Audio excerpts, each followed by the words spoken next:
And welcome to another PAP Chat, Productivity App Chat. Today we have Scott Friesen from Simpletivity, a YouTube channel, great YouTube channel I've been following for a long time. Learned lots of little tricks, tips, hacks, and general methodology philosophy about productivity and being productive. What is the saying? You're going to have to remind me. What would you say every video? Go on. What's your line? Get more done and enjoy less stress. That's it. I love it. I'm pretty sure that's what I titled the video, Enjoy Less Stress. So, Scott, do you want to do a quick intro as to what you do outside of YouTube maybe, or just as a general overview? Who are you and what do you do? Absolutely. Well, first off, Danny, thanks so much for having me on the live stream today. Excited for today's conversation. Yeah, but for those who may not have heard of myself or the Simpletivity channel, I actually refer to myself as a busyness killer, helping people to avoid the trap of just busyness or being busy and staying on the productive side of that equation, because I think there's too many of us who use those terms synonymously, right? We think if we're being busy, we must be being productive as well. But of course, that is simply not the case. Those are two very distinct things.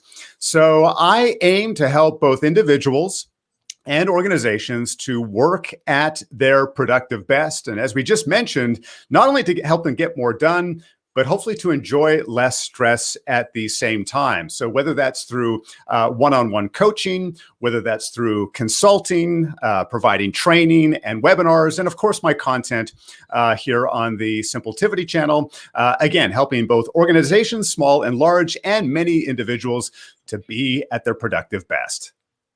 Awesome. I love it. So I do have, for those wondering, I do have the channel linked in the description if anyone wants to check it out and they haven't already. Kim, good to see you. And Nerdy Nation here, also good to see you. And I'm sure there will be lots of people on the replay as well watching. So, Scott, first question, you may have seen on my channel, Notion. I know you've explored Notion very briefly. What are your first thoughts, just to get it out of the way and off of everyone's mind? What are your thoughts of Notion as an application tool? Well, my relationship with Notion has certainly grown over the years, and I think that's a really big positive, because if I look at some of the other tools that I've adopted quite heavily and perhaps have talked about quite a lot on the channel itself, I find it's very similar to like a really good song or maybe a really good album. Is like the first time you hear it, you're like, that's okay, like that's all right. And then you go a week and you hear it again, you're like, yeah, actually that's pretty good. And then eventually, 6 months down the line, you're like, that's my favorite album of the year or all time. And I've had that experience with other applications, including something like Trello, which I speak quite broadly about on my channel. But yeah, I probably first was introduced to Notion roughly 3 years ago. And I liked the flexibility of it, right? I mean, that's, I think, what many people fall in love with when it comes to Notion, is just the various different directions you can take it. I'll admit, I was a little bit skeptical because, of course, on the Notion homepage, they sort of present themselves as this all-in-one tool. And whenever someone says, they're the do-it-all or the all-in-one solution, I'm a little hesitant. I think most people should be a little hesitant because, there's going to be a weak spot somewhere, something that they perhaps don't do quite as well. But very impressed with the way in which you can, branch out and organize your workspaces, collaborate with others. I particularly, probably one of my favorite features and what I've been using Notion most frequently for is the simple database options, right? To quickly and easily set up a database and even use some of the formulas, right? And to do some simple calculations on those factors. I don't need a spreadsheet. I don't want to open up Excel or something like that. I want something within a project or something that I can add and customize, and something that looks good. And so those are some of my big, benefits or praise that I have for Notion. The one thing that I will say on my evaluation, and as I get this question a lot from my users and from other people, is that I think it really comes down to your comfort level with having so much control. Right? If you like to noodle around and really adjust everything and customize and not be afraid to break something at the same time, well, then Notion might be the perfect tool for you. Having said that, there's a large number of users who I think they like some of the maybe firmer or tighter boundaries over what can be done or what can't be done.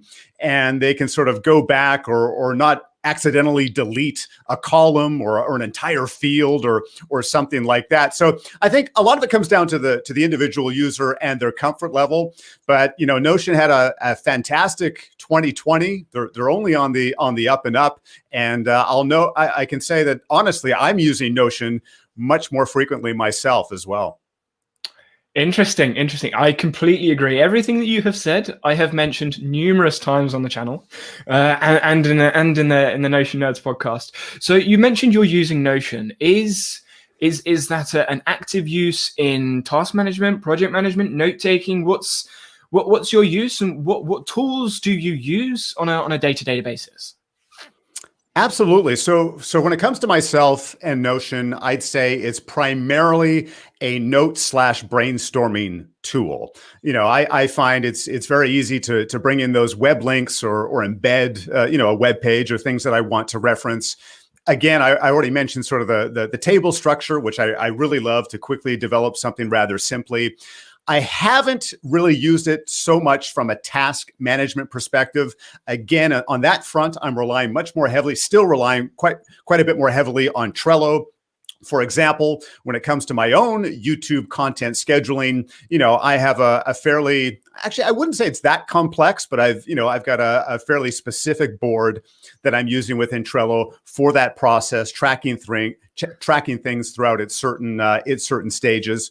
The other thing, and maybe this is another differentiator when it comes to Notion versus some of the other tools, I do find it's maybe a bit of a harder sell, depending on who you're working with. Your colleagues, if you're working with a contractor or something like that, to educate them on how to use Notion and how to set things up. Whereas, again, a few other things such as Trello, I think it's a little more spoon-fed, right? It's a little more intuitive to get up and running. So I'm still managing a lot more of my task management and my project management through the Trello side of things. But again, sort of making up where Trello cannot really do notes at an effective way unless it's attached specifically to a task or a card, for example. That's, I think, where I'm using Notion a lot more frequently.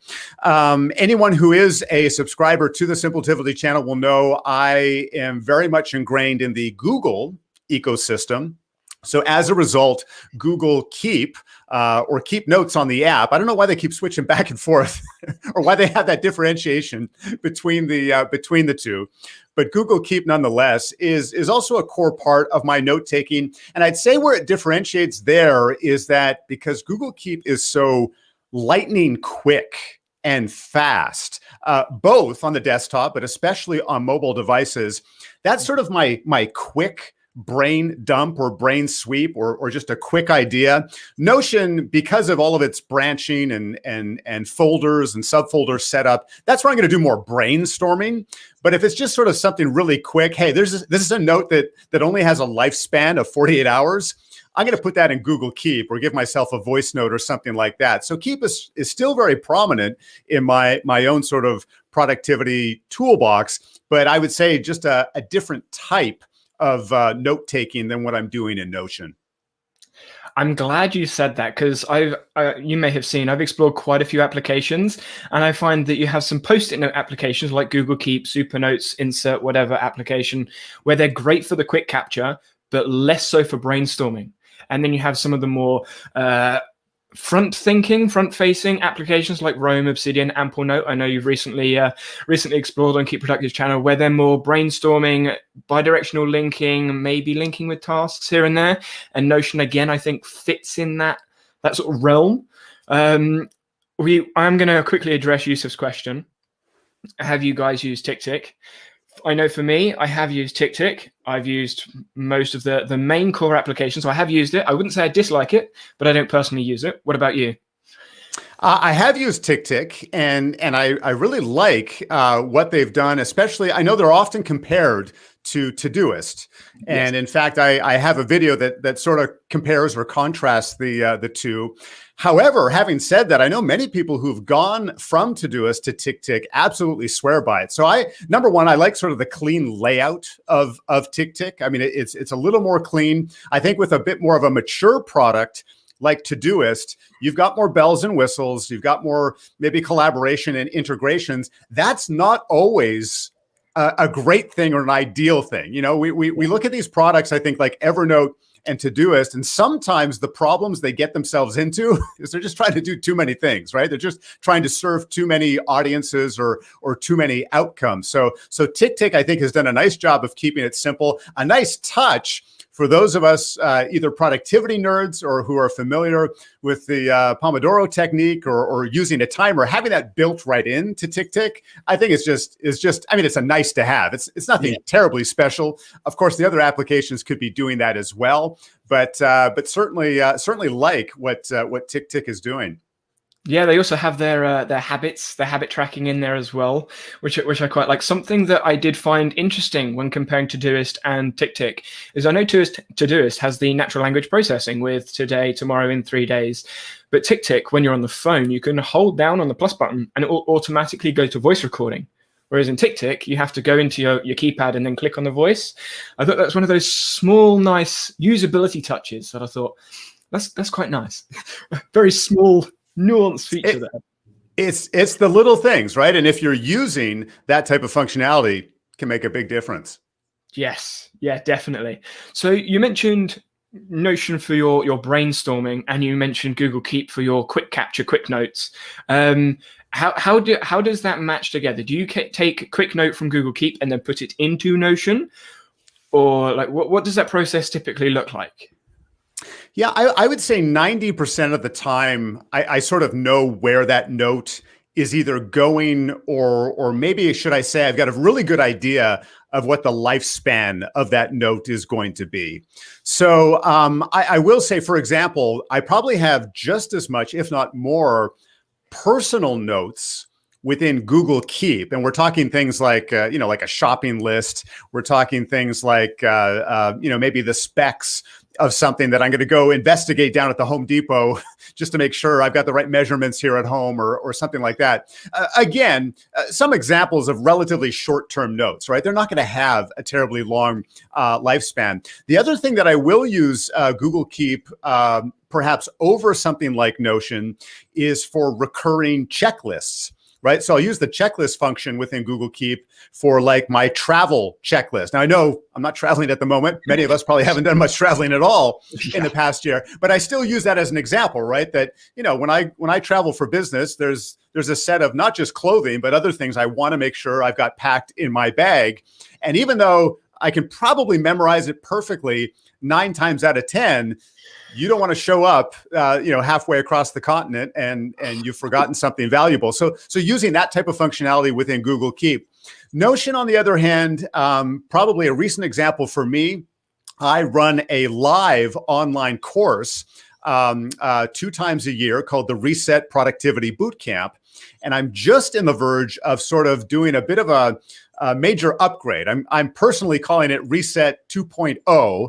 That's not going to be the public name, but that's sort of its working name, as I take the best of what I've done so far over the last 3 years and now just sort of refine it for my next offering. So within Notion, I've got a workspace called, Reset Course 2.0, where I'm doing a lot of brainstorming, the things that work, the things that didn't work, feedback from past participants, what I'm going to change, some of the new technology that I'm going to be adjusting for the next version of the course. So I know that's going to branch out and evolve, and certainly doesn't have a short expiration date. So those would be perhaps some examples of how I differentiate between the two. Of course, there's going to be some times where that information from Keep might come over, or I might carry it over into Notion. But in most cases, I sort of have a good knowledge of where their routes are, or where the lifespan of this note is going. Yes, I like that application. I mean, I know it's nothing for me to judge, but a lot of people use things like Notion, potentially because of the all-in-one app branding that they put on it. ClickUp do the same thing. I'm not a fan, where it's an all-in-one app, and they think to put everything in there. And although you can, it doesn't mean you should. It's something I like to say with a lot of the applications. Just because you can doesn't mean you should. Having said that, I don't know whether you know, but inline maths inside of Notion, I made a Mario. Just because I can doesn't mean I should, but it was fun. It was enjoyable for me. Which obviously box applications, you can't quite do that.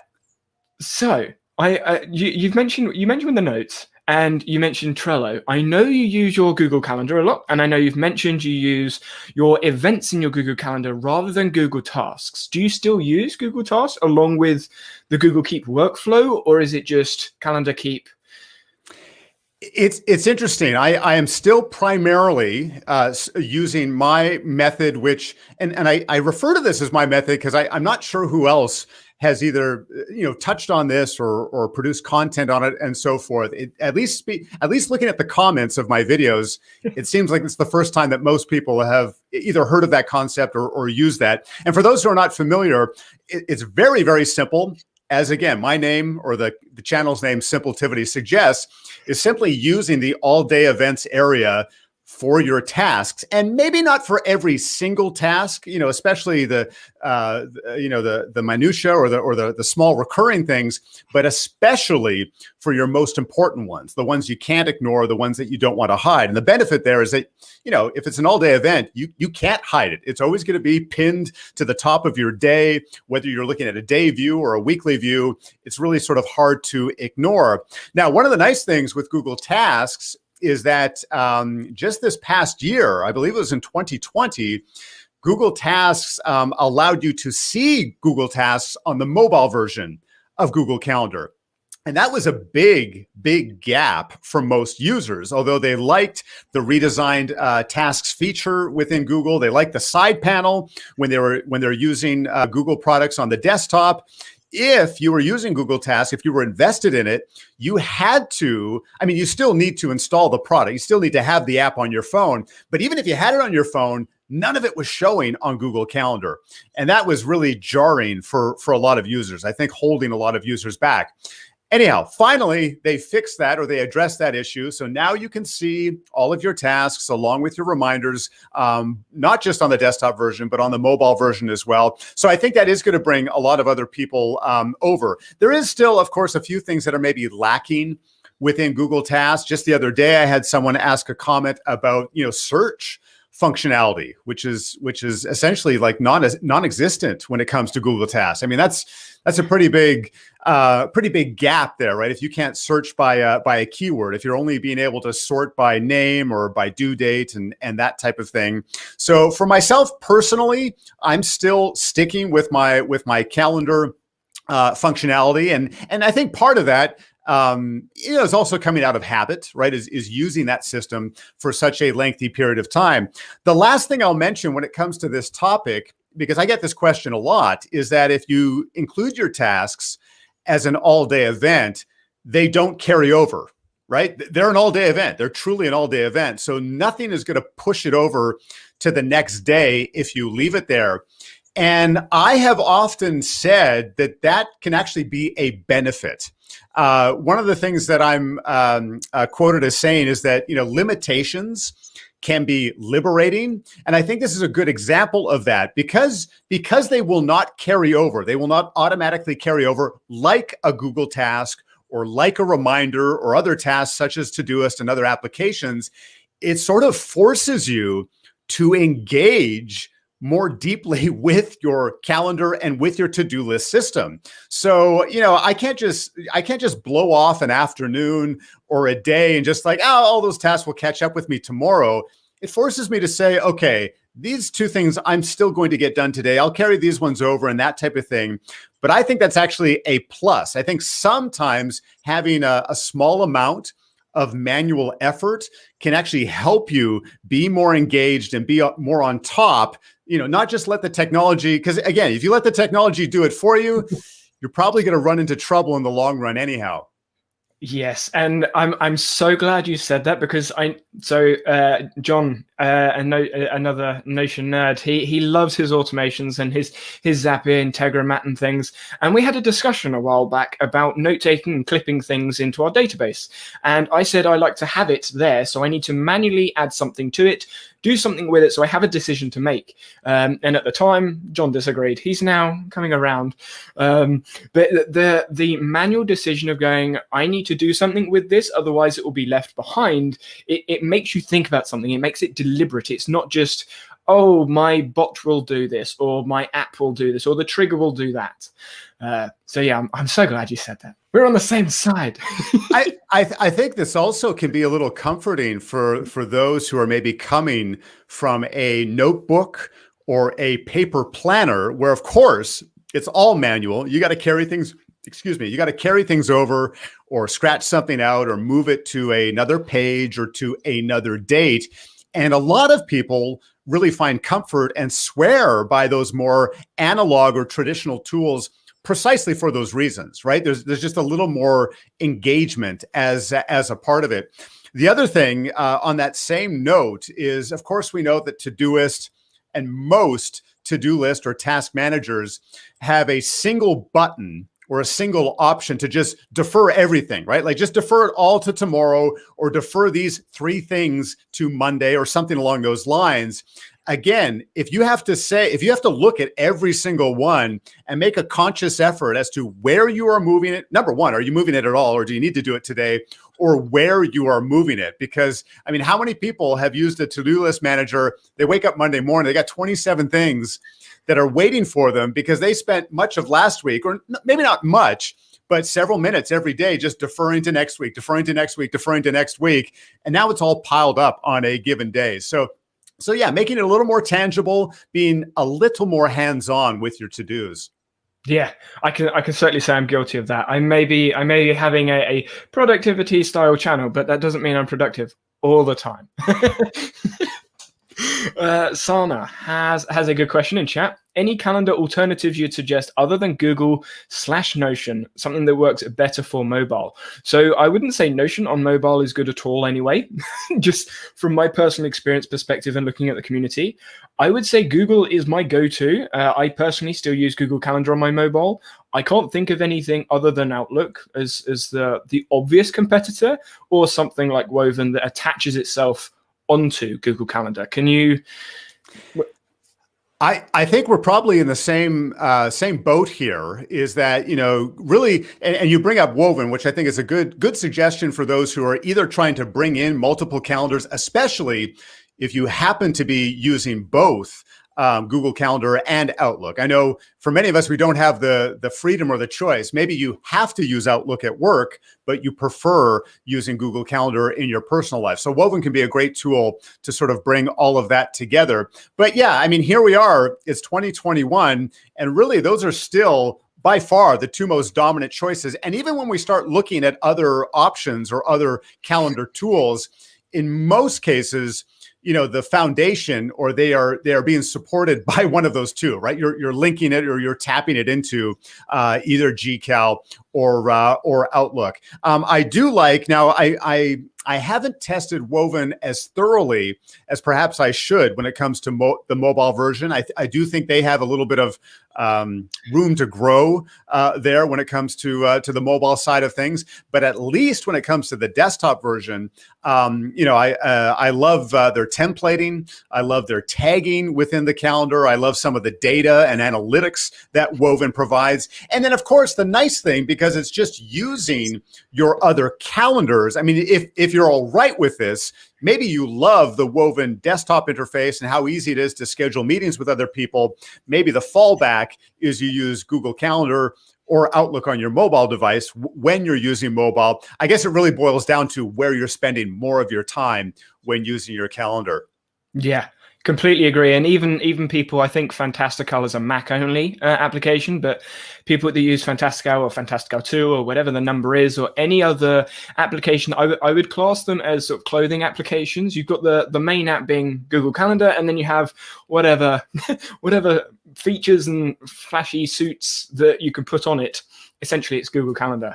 I know Keep Productive, so Francesco from Keep Productive recently or did a video around essentially the clothing apps of calendar applications. So there are loads out there. All of them essentially do the same thing. It would just be, how do you want it to look? How do you want it to look? And maybe there's a couple of features in one app that may be used more than another. But again, you need to know what you're looking for, I think, in that case, rather than just going, what's the best one? It's for you, your use case. Would you agree with that one? Absolutely. And I think we can expand that beyond just calendars. We can expand that to productivity tools as a whole.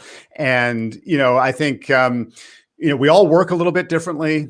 We all analyze our tasks and process our communication a little bit differently. Even just that dimension, that simple dimension of desktop versus mobile, for someone like myself, who does the overwhelming majority of my work on a desktop computer.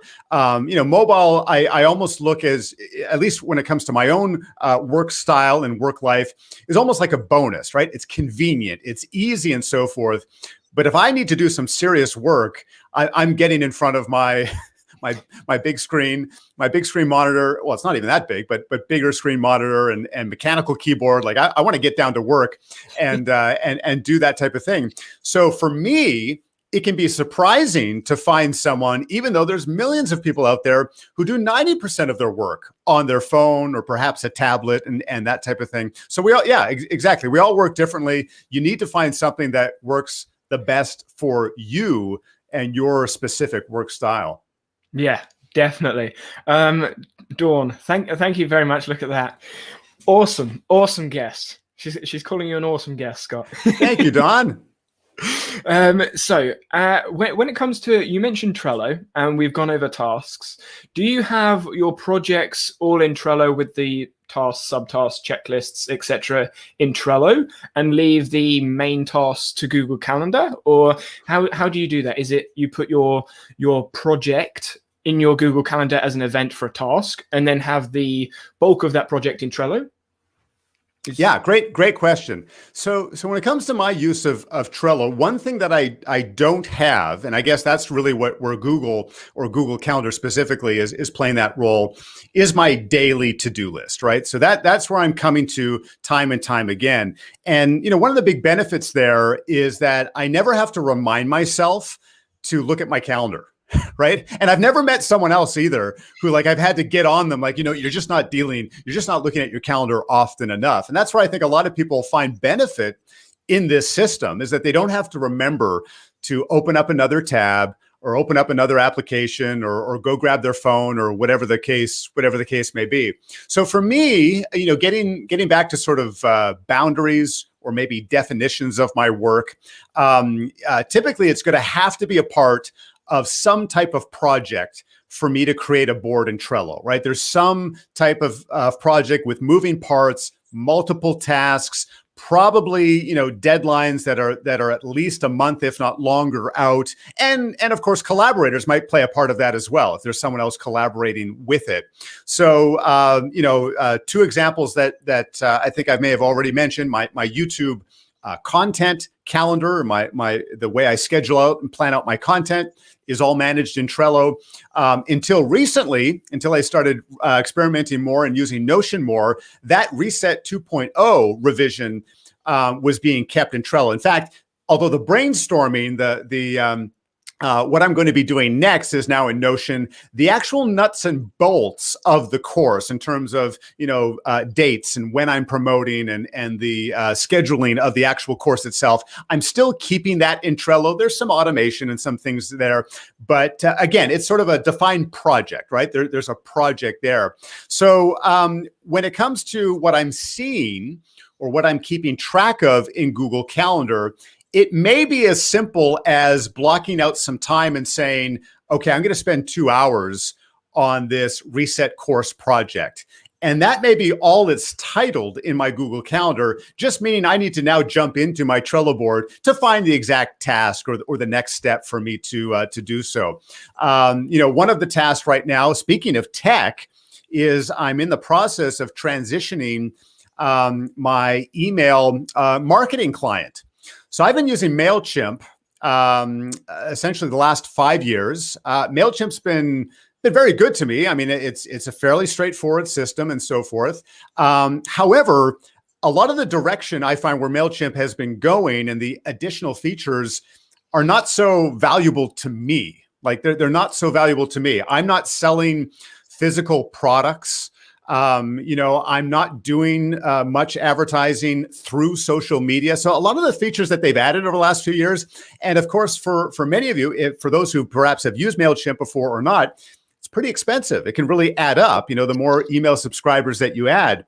So I'm just in the process of transitioning from MailChimp to MailerLite as my new tool of choice. And so I've been spending a lot of time experimenting with it and making sure that it's the right fit for me as I make the transition. So in my calendar, anyhow, I share this with you because in my calendar, I'll have something that says, work on email marketing transition or, email marketing transition. And whether that's a block of time or maybe it's just a single to-do list item as an all-day task, then basically what I'm doing is I'm referencing, that project within Trello and saying, oh yeah, this is where I left off in the transition. This is the last thing I did. Now I know where I need to take this or the next step. So sometimes it's just as simple as a reference in Google Calendar, and then the details or the guts of that project can be found in Trello, sometimes Notion. Right, I like it. So it's interesting. So I use my phone as a notification center and notifications for everything. That's YouTube, social media, all of that sort of stuff. They all come through my phone, and it sounds like you're using Google as your notification center for your actions, essentially the actionable data, the things you need to do, and then Notion is the messy behind the scenes sorting your thoughts out. Absolutely. You could almost look at it as Google Calendar is my front of stage, right? It's where the audience is, but yeah, where the dress rehearsal, where the change of costumes, all of that's happening back in Notion or Trello somewhere. Right. I like it. I like that. I like that analogy as well, using the stage, because we all know what backstage looks like. Well, if you don't, it's not clean. not pretty, not pleasant. No. Kim made a really good point. I think there are very few tools who are great both on mobile and desktop. I think that is very true. I very rarely find a tool that is good on both applications. I think that's typically because I've said this a couple of times on stream when exploring apps. Unless you're a big company building apps, something like Atlassian building Trello, Confluence and things, or Google, Microsoft, they don't necessarily have the team or the structure or the people behind them to develop both at the same time on all the platforms everywhere. So they need to focus somewhere. Have you found an app other than a Google or a big app that does well on both? Yeah, I think important thing here is to maybe address how we're defining good on both, because I think sometimes I can give a fairly positive or favorable review to a tool that has recreated perhaps the desktop experience very well. So I think one of the things that really attracted me to Trello, and I know there's many other Trello users who like this, is that the experience on the mobile version of Trello is almost the same in terms of the cards and the lists. It all sort of functions. Even the layout is very much the same. Now, there is going to be some limitations. Usually there always is when you're going to mobile, but it looks and feels the same. And so that's where I'll give something like Trello pretty high marks, is that, okay, this behaves, it looks and feels, I can move things across, I can add a new card. I get what's going on here. But yeah, that can be hard to find. I know just about a month ago, I think it was a month or two ago, I decided to do some work with Airtable. And so I had set up a pretty simple table on the desktop version. And then when I installed the mobile version, I was appalled Like I was almost embarrassed. I was Mm. almost embarrassed for the application. I'm like, this is what you came up with as a mobile solution here. And talking about getting some gains. If we're looking at something like Notion, and I know there's a lot of users who are maybe coming from Airtable or comparing Notion to something like Airtable. But I was really, to be quite frank, I was really quite surprised Yeah. at the mobile version there, because it's not as if it's not as if they couldn't make some adjustments to refine that a bit better. It really did look and feel as if they'd almost just done responsive web design on their desktop version of the table, and the result was very frustrating. So yeah, no, I think maybe that goes back to our earlier discussion. Where are you doing most of your work, and where are you willing to give up some trade-offs, right? You have to be willing to give up some trade-offs in any tool that I think you pick. There's not one tool that's perfect for everyone, and there's not one tool that is going to tick off every single box for you as the individual. So decide, what are you willing to either give up or willing to not be as fast or as easily accessible on one of those two platforms. And if that's okay, well, then, go ahead and proceed with it. But no, I would agree. I think that's a very educated comment. It's tough to find something that is just as good or equally as good on both platforms. Yeah, I'm going to be talking with a couple of developers, coding individuals that are in obviously the app development space. So I'm going to be learning a bit more behind the scenes, because it's easy for us to look at the front end and go, this doesn't work, that doesn't work, I don't like this. But when you understand what's actually going on behind the scenes, the amount of work they put in for some of these things, I think eyes can open, especially when it comes to Notion. Loads of people want all these features, but they don't realize actually it takes however many months, hours work to go into it. There was an interesting question brought up in chat. I want to move from analog to digital, but whenever I use digital tools, I mostly feel having no idea. So I'm assuming you're losing the idea when you're going to digital tools, which is interesting. I think that's not uncommon. But when I go back to paper, I get back those ideas. How to solve this contradictory situation. Sorry, my bad. For me, I personally, I like paper when it comes to brainstorming ideas in some contexts, but in others, I prefer the computer. So I think it's person and context specific. But my advice, if you'd have it, would be, if it works for you, then use it. if it works, then use it, and then maybe transfer what you need elsewhere, or just take a picture and there's your picture. I mean, loads of apps have Evernote. Obviously, you can grab the words from the page and put that into words on the digital tool. So that would be how I would approach it. What about you? Yeah, I think this is a question that the deeper and deeper we get into the 21st century, you have more and more people who feel like they're almost being coerced into using digital tools, right? Even though they're comfortable with pen and paper or a notebook or a Moleskine notepad or something along the lines, they're feeling, and maybe, unfortunately, maybe they have been judged by a friend or a coworker, like, why are you hauling that thing around you all the time? Or why are you still using Post-it notes or a whiteboard or something along those lines? And I would agree with you, Danny, is that what works best for you, that's what counts, right? What works best for you, especially if we're talking about brainstorming and getting those ideas out. A lot of people are surprised. Now, I think most of this is scratched off. I start my day with like a single piece of foolscap almost every single day. And it's just meant for many of those notes that would go into Google Keep, for example. But this is so much faster, because what if I am in a wonderful conversation like this with you, but I've got that great idea. I want to be able to quickly capture that off the side of my desk and then refocus myself with what's going on here. So I think a lot of the struggles that come up is often have to do with speed. right? It's often 9 times out of 10, most of us, it's so much quicker for us to write it down, grab that pen or pencil or maybe a stylus and just write it in our own handwriting versus using our thumbs or grabbing the keyboard. And maybe you're not as fast or as skilled as a typist as you'd like to be. And so those are all barriers to getting that idea down or capturing that. I think the other thing that comes up, maybe it wasn't a part of this specific question, is that if you're using a digital tool, you're forcing yourself to sort of swim through other digital things that may be distracting you. So if you have to open up your app, just by opening up the app, you have to glance at your home screen for a split second and something's going to catch your eye. Or even if you get into the proper app, you're in the wrong folder or something else grabs your attention. You don't usually have those same types of temptations or things that are pulling you away with pen and paper. So not to say that you shouldn't still pursue perhaps looking at a digital tool that works best for you, but don't buy into the hype that we should all be using digital tools and you're doing the world a disservice.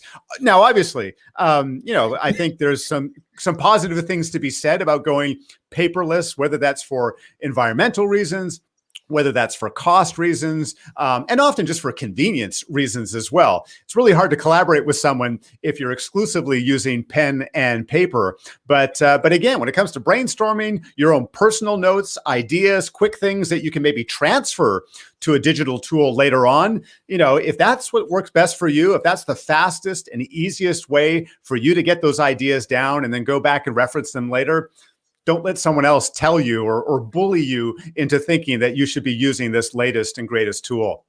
Very, very true. And something else that I want to bring up before I divert a little bit is on paper, it's very easy to draw a circle around something or a square and draw a line, an arrow, squiggle, and let your brain run wild. In a digital tool, if it's just a word editor or whatever it happens to be, typically you can't just click and go, let's go there. If it's a mind mapping tool, you're restricted with how much you can type, how much you can draw around it, whereas paper, you can do what you want with it. Fold it into a plane if you want. You can do what you want with it. And it gives you that flexibility to just be as erratic essentially with your thoughts as you can be, which is where I know when I was taking notes, paper, I'd draw squares and circles and lines and dotted lines for all meaning different things. But I do think it brings up another topic that is brought up a lot when it comes to applications is archiving, security, and storage. Cloud storage, backups, how many backups do you have? Do you store it locally? So Obsidian is an application I've been exploring recently for note-taking, and it's a local store app. It's a very code-looking heavy app. It's still in beta, technically, I think. But it's a great app stored locally as markdown files. And then you can upload it to the cloud in their Obsidian Publish. That does require a little bit of payment. And then you have the other side, where you've got Notion, Trello, Google, obviously, where are cloud-based services. What are your thoughts, worries potentially about a doomsday? Oh no, Google goes down. Where's all my data gone? What's your backup solution for that? Yeah, a really good question, and I'm glad that you brought up the topic of security as well, because I think more and more often people are concerned or are worried. What is Google doing with my data? Right? Am I just the product because I'm not paying anything or next to nothing for these services? And as they customize their advertising and everything that goes along with that. So when it comes to myself, I do back up to the cloud using a backup service. I'm currently using and have for a few years used iDrive as my primary backup service, and have been pleased with that, managing different devices and so forth. Fortunately, have not had to use them for a serious breach or corrupt hard drive or something along those lines. Yeah, fingers crossed. Knock on wood.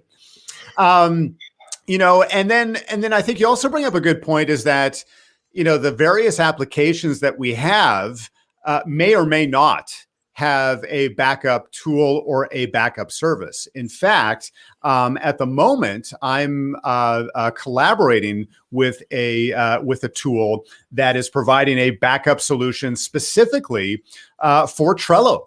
Because I know that's one thing that a lot of users are a little hesitant in before going sort of all in on an application. It's like, well, wait a minute, if 98% of our business is being run through this tool, what happens if it goes down, or what happens if it accidentally deletes one of my boards and that type of thing? And that's exactly what this solution is going to be providing, right? Providing that security, that safety, that you can hit an undo button, you can get back to a restore point of your choosing, and make it simple and easy for those users to get to. This may sound a little too optimistic. But I try to sort of bet on humanity, and that's a term that I think was I first learned when it came to stocks and investing. Is that I am very much an index fund investor myself. I want to bet on the entire market. I want to invest in a little bit of everything, which is essentially is betting on humanity that we are going to do good things and we're going to do better things in the future. I'm not putting all of my money on one horse and ignoring something else over here. I mean, it's going to have its ebbs and flows, but I'm betting that as a whole, we as a human race are going to do well. And so I bring that up, or I use it as an analogy, is that I think organizations such as Google recognize how intertwined they are into everything. And I don't just mean from a revenue perspective. I don't just mean because they look at us as dollar signs and all the money they're making off of us individually. I think they do. Social Dilemma. Yeah, exactly. Great documentary. I do believe that they're aware of how intertwined and how many of us are using these tools, not just for business, but for day-to-day communication and that type of thing. And so that there are some safeguards, there are things that are put in place. I'm not saying that they're angels. I'm not saying that they're perfect either, but no one on this planet is perfect either, right? They're human, just like you and I are human as well. But again, it's that comfort level also sort of comes back to the individual as well, right? It comes back to the individual. I know that there are individuals who guard their privacy extremely tightly, and don't want any single piece of personal information to be revealed or exposed to anyone else. I'll say I'm a little bit closer to maybe the other side of that thinking, that obviously I don't want you or anyone else to see my bank accounts and personal information that might be used to mimic me in the future.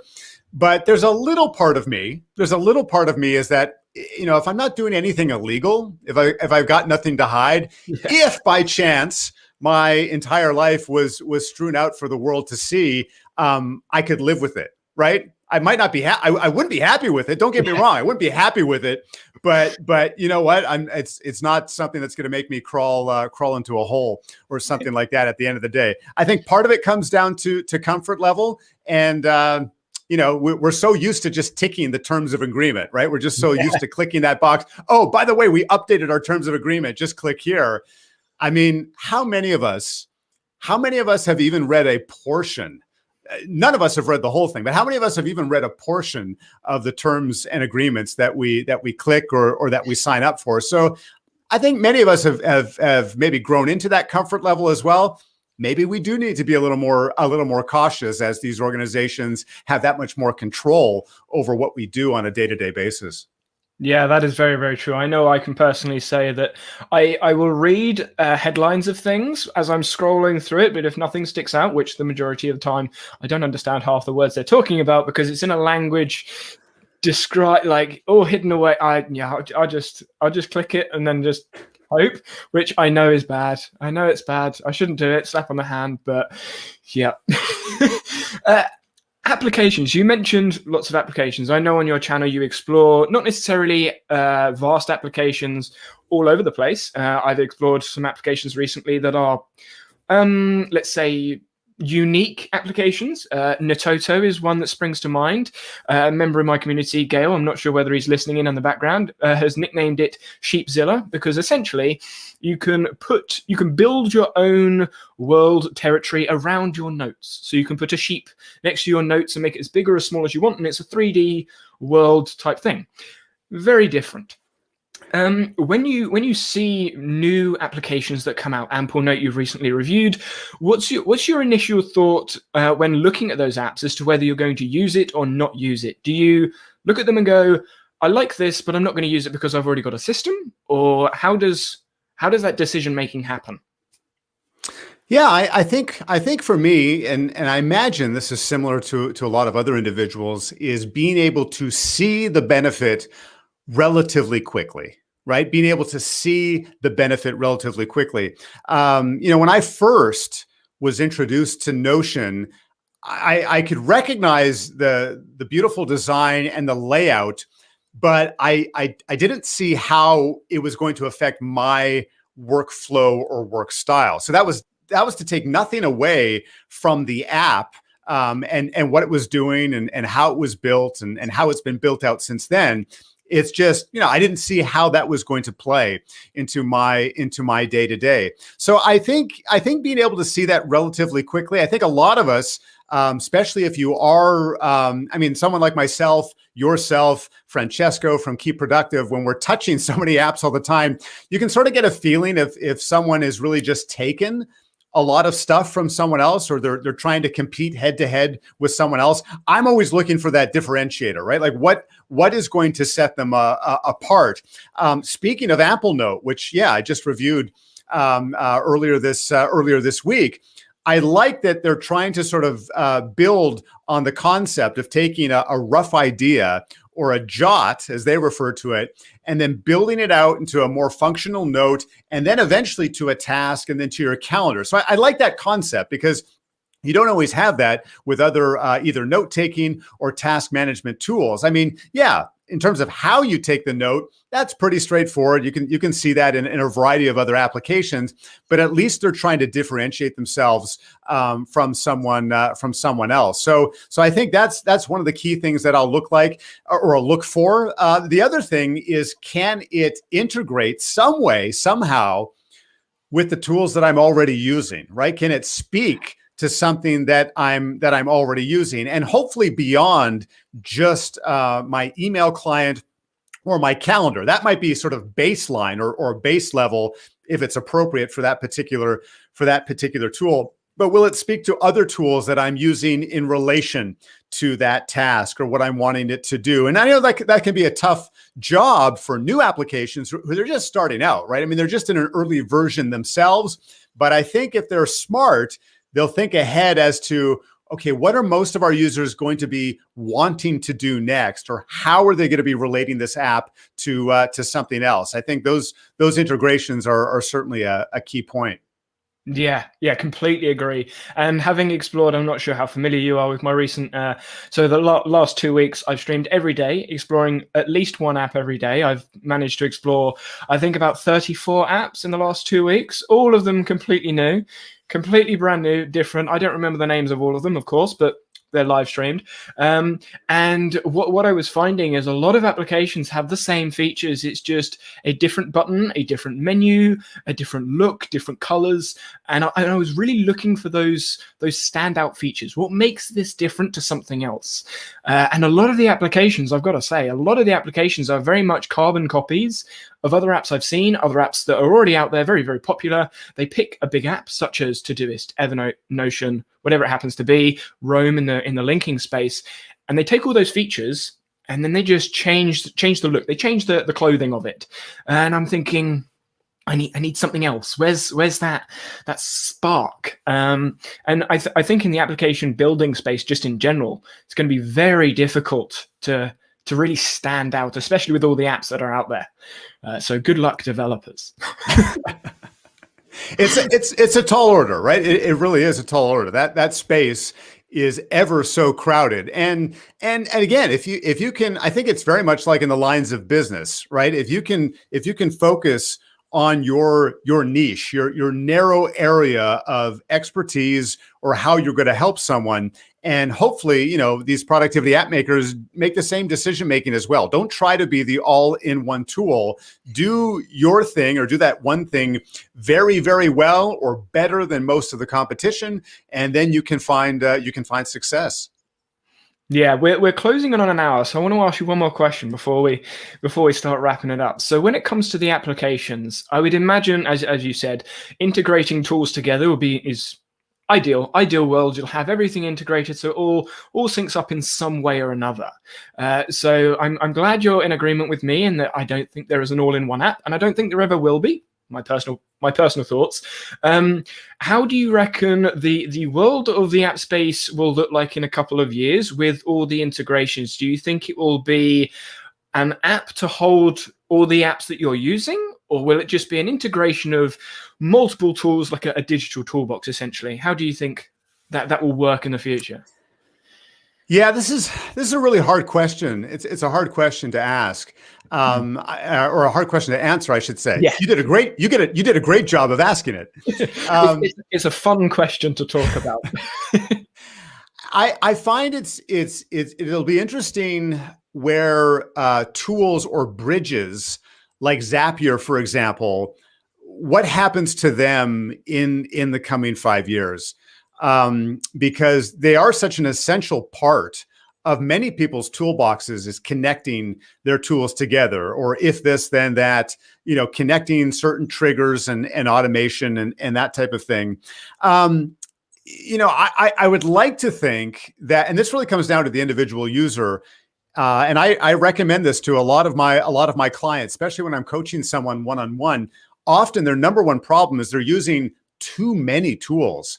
And I don't mean that they're duplicating things. Don't get me wrong. I don't mean that they've got 3 task managers, but they've just got too many things where they're going to and reviewing things and checking in on this and on that. Whereas, I try to help them bring it down to maybe 5 key tools that they're using on a daily basis. And that might go beyond the productivity space as well. As I spoke a little bit briefly, or a little bit earlier, about like an email marketing client, that might be one of those tools. What could you do? In fact, I find it's often a fun game to play is, if you could only install, 7 apps on your phone, which one would they be? Gun to your head, which 7, these are the only apps you can use for the coming year. Which ones would you keep on your phone? And sometimes that can be sort of a clue as to where you can shed some tools and where you can focus more energy. So I don't know. We've come a long way where we still have a lot of tools that are promoting themselves as an all-in-one solution or an all-in-one tool.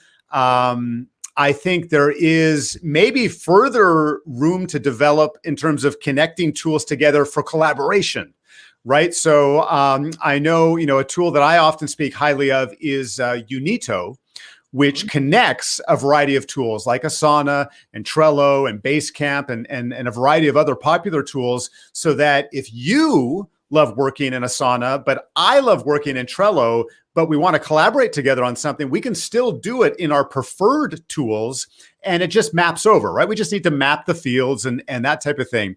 So I think that might be an area of greater development where it's maybe a little less manual, that we don't have to go in and actually map it ourselves, but just let the technology do it for us. Say like, hey, I'm a Notion person. He's a Trello person. I use Google Keep for my notes. He uses Evernote, but we want to work together, or we want to merge something.